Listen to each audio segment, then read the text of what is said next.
Bismillah, assalamualaikum warahmatullahi wabarakatuh.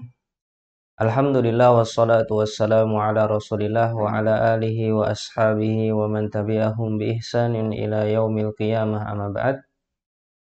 Pada kesempatan ini kita akan belajar dari Profesor Dr. Sulaiman Ar-Ruhaili hafizahullah ta'ala, salah seorang guru besar di Universitas Islam Madinah, begitu juga pengisi di Masjid An-Nabawi dan imam serta khatib di Masjid Quba. Pada kesempatan ini beliau akan menyampaikan tentang bagaimana rahmat Islam terhadap para binatang, bahkan kepada binatang pengganggu sekalipun. Kita dengarkan penjelasan beliau dan semoga kita bisa mengambil pelajaran dan bisa mengamalkan dalam kehidupan sehari-hari. Beliau mengatakan, طبعا حتى يعني الحيوانات التي لا تؤكل إذا اضطررنا إلى قتلها يجب أن يحسن في قتله وذلك يقول طبعا hatta al-hayawanat, ya, tentu bahkan hewan-hewan allati la tu'kal, yang haram untuk dimakan, apabila kita terpaksa untuk membunuhnya, maka kita wajib untuk membunuhnya dengan cara yang baik. Jadi beliau ini sedang menjelaskan tentang hadis Nabi Shallallahu Alaihi Wasallam yang berbunyi seperti ini. Innallaha katabal ihsan ala kulli syai'in. Sesungguhnya Allah telah menetapkan perbuatan baik pada segala sesuatu. Fa idza qataltum fa ahsinul qitlah. Apabila kalian membunuh, maka bunuhlah dengan cara yang baik. Wa idza dzabhtum fa ahsinudz dzibhah atau fa ahsinudz dzabha. Apabila kalian menyembelih, maka perbaikilah cara menyembelih kalian. Wal yuhidda ahadukum syafratahu. Tajamkan pisau kalian. Wal yurih dzabihatahu. Buat sembelihan kalian tenang. Ini adalah agama Islam yang berurusan dengan binatang saja itu ada aturannya. Ya, kita dengarkan penjelasan dari Syekh Sulaiman Ar-Ruhaili hafizahullah ta'ala yang selanjutnya. Nah, jadi tadi beliau mengatakan bahkan hewan-hewan yang mengganggu pun, yang haram untuk dimakan, kalau kita terpaksa untuk membunuh, maka kita dianjurkan, diperintahkan untuk membunuh dengan cara yang baik.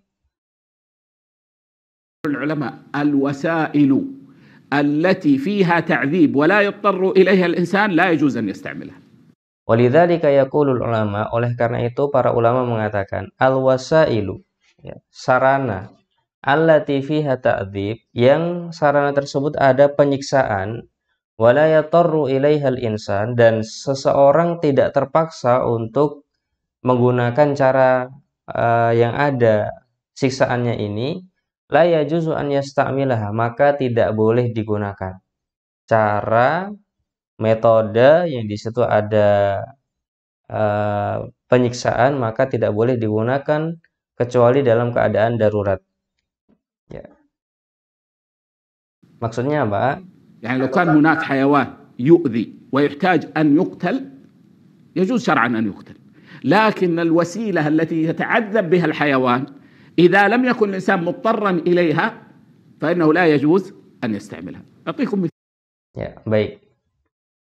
Yakni maksudnya laukana hunaka hayawan, misalkan di sana ada seekor hewan yu'di, mengganggu, menyakiti, wayahtaj an yuktal, dan perlu untuk dibunuh, yajuz syar'an an yuktal, boleh secara syariat untuk dibunuh memang, lakin al-wasilah allati yata'adzabu bihal hayawan, akan tapi metode pembunuhan yang di situ ada siksaan kepada hewan, idza lam yakun al-insanu muttarran ilaiha, apabila seseorang tidak terpaksa untuk menggunakan metode yang ada siksaannya ini, fa innahu la yajuzu an yasta'milha, maka tidak boleh menggunakan metode ini. مثال يدلكم على دقة العلماء وحرص الفقهاء يعني على تطبيق الأحاديث والشرع. Utikum misalan, baik, saya akan berikan contoh yang menunjukkan kepada kalian bagaimana semangatnya para ulama dan para ahli fikih untuk mengaplikasikan hadis dan syariat.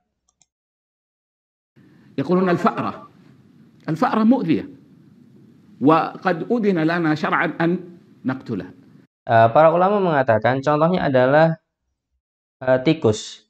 Tikus adalah binatang yang mengganggu, binatang yang merusak, membuat kita tidak nyaman, dan telah diizinkan syariat untuk dibunuh. Jadi ada 5 hewan yang boleh dibunuh meskipun di tanah haram. Salah satunya adalah tikus ini. Ya.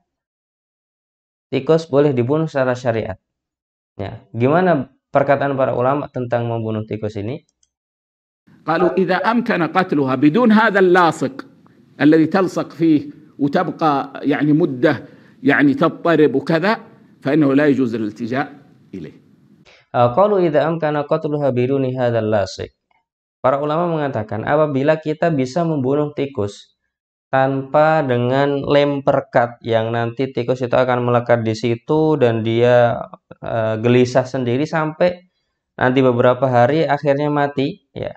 Maka ini metode pembunuhan ini tidak boleh digunakan kecuali dalam keadaan darurat, ya. Kecuali dalam keadaan darurat. Kalau sudah ada darurat, nggak bisa dibunuh dengan metode lain, maka tidak mengapa, gitu. Tapi kalau bisa dipukul sekali langsung mati, maka digunakan metode pukulan yang langsung mati itu, biar segera tidak merasakan sakitnya. إذا أمكن قتلها بغيره فإنه لا يجوز الالتجاء إليه وإذا لم يمكن إلا في حال الضرورة فإنه يجوز. Ya, beliau mengulangi lagi, idza amkana qatluha bighairihi. Ya, kalau mungkin membunuh tikus tanpa lem perekat yang nanti tikus melekat di situ sampai mati, maka kalau tidak terpaksa maka tidak boleh digunakan, gitu. Kalau sudah terpaksa baru boleh digunakan. Subhanallah. Ma hadhihi ar-raw'ah? Ma hadha ad-din? Maha suci Allah. Sungguh ini keindahan apa ini? Agama apa sebenarnya ini? شيء يعني حقيقة يعني مهما فكر المتمدنون لن يصلوا إلى شيء منه في غاية التمام والكمال. Ya, beliau mengatakan sungguh ini adalah sesuatu yang sangat luar biasa. Sampai yang seperti itu ada aturannya di dalam agama Islam, gitu. Seandainya orang-orang yang beragama, percaya dengan Tuhan, tapi tidak ada bimbingan wahyu sama sekali, berpikir mengarah ke situ, pasti tidak akan sampai, gitu. Tapi gara-gara ini ada Al-Qur'annya, ada hadisnya, kita dibimbing terhadap sebuah tindakan, sebuah akhlak, sebuah adab yang sangat luar biasa, bahkan terhadap hewan-hewan yang mengganggu sekalipun.